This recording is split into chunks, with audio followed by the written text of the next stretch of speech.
7 years ago, Reina Mora was diagnosed with Parkinson's disease, a degenerative disorder of the central nervous system. Over the years, her limbs have become more rigid and she needs help walking.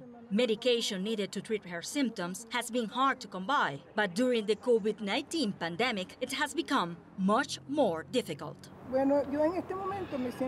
At this moment, I'm not calm, I'm in distress, because all the time I'm thinking, how long will the medicines last?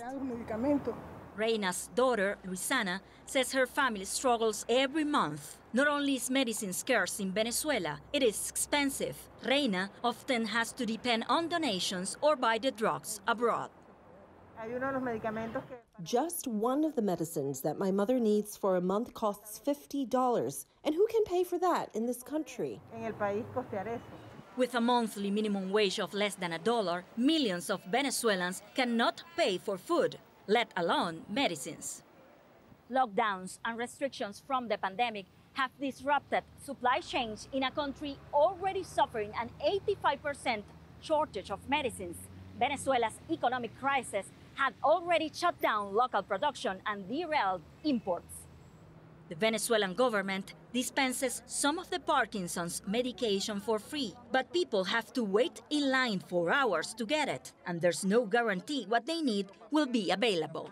A Parkinson's patient requires, above all things, medicines. And nowadays in Venezuela, they're scarce. Out of 7 Parkinson's medicines, you can only find 1, and it's only intermittently provided by the government.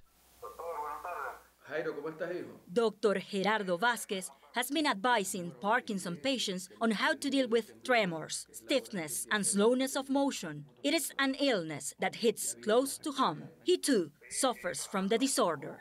He provides free service over the phone and makes sure his patients don't skip their medication.